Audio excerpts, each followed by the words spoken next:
kyekumire ku Bukedde TV tukyagenda mu maaso n'okutuusaako amawulire agataliko nfufu mu mawulire amalala. Abakyala abasobye mu 10 okuva mu disitulikiti ey'e Masindi bebamu ku abo abatumbudde embeera zaabwe nga bayita mu nsimbi ez'emyoga. Bano tubasanze ku kyalo Kihande mu Masindi municipality ne batendereza emyoga olw'okubayamba ne bafuna entandikwa. Zaitun Nyendoha ow'emyaka 7 ow'e Masindi omukwabo abaganyuddwa mu ssente z'emyoga agamba nti talina mulimu mu myaka gy'amaze ku nsi gumubeezezaawo ng'ebiseera ebisinga yalinga asabiriza okuva mu b'eŋŋanda ze. Bizinyongeire obwomeezi bwange kuya abaana nyina abaijukuru nkusasula school fees z'abaijukuru bange naho okuliya hati tindi nk'omuntu abaire n'agamba leero manya ndanywa akasukaali ndakayihanga. Ategeezezza nti mu 2021 bwe yawulira pulogulaamu y'emyoga yasalawo yeegate ku kibiina ky'abakyala ekya Debra Women. Ono ng'amaze okwewandiisa yatandika okweterekera ensimbi era waayitawo ebbanga ttono ne yeewola n'atandika okuluka ebibbo, ebitambala by'oku mmeeza n'ebyemikono ebirala. Ate nkola n'esabbuuni ey'amaizi egyo nkagiyeganya nk'omuntu nali nagenzere nagiyegera then natandika kukola kino ngikora baitu kandi butuuku batula mu gurupu kakusanga tutunga n'otumayo ebindi n'otunda nibo n'otumayo ebindi baitu atali nkakutungira order materials nkuba nkozereki nziine ziroho. Agamba nti omulimu guno gwamwonya okusabiriza era nga mu kaseera kano asobola okweyimirizaawo n'ab'omu nju ye.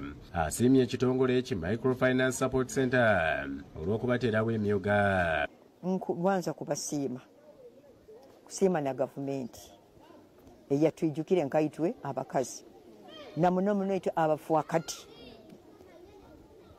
obundi oseeraho okwihulukira nahakoraki nehakubura. Ate ye Ssaala Byenkya agamba nti yakeewola ezisoba mu bukadde 2 nga zino azongera mu bizinesi ey'okukola ensawo z'abakyala obukomo n'ebyokwewunda ebirala.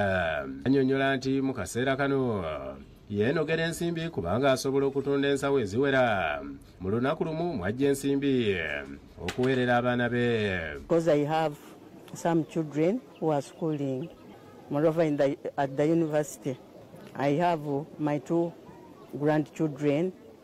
They are doing civil engineering. Ekirooto kye kyakwewola ensimbi eziwerako asobola okugaziya bizinesi eno gattako okwenyigira mu bulimi n'obulunzi. I wanted at least to be given 1 million because the materials are expensive for the ones for buying, for making those bags. Yakulira ssaaka eno Margaret Birungi agamba nti mu mwaka ogwa 2021 baafuna obukadde 3 nga zino baze bazuula bammemba abeewandiisa mu ebibiina ebisoba mu 20. Right now omusaako twakagabira associations 21 abandi bakatwala omulundi gw'okubanza abandi batwala omulundi gwa kabiri abandi batwala omulundi gwa kasatu. Masindi Municipality Women Entrepreneurs Myoga Sako erina abakyala abasoba mu 1000 nga bano bakola emirimu egy'enjawulo ng'okuluka ebibbo, bakola engatto, ebizigo, sabbuuni ow'amazzi n'ebintu ebirala. Aba members bona abatwazihayire bayikozeseze, abamu balina amaduuka,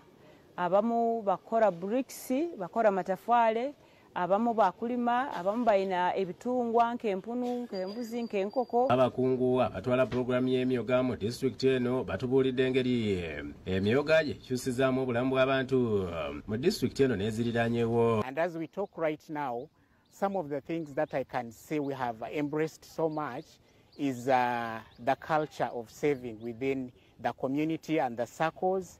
We had a wrap up with them and they made a commitment that when they go back, they ensure that what they have learned, what they have started, they will implement. Rachel Nachiwala yakusakidde guli lino ku Bukedde TV.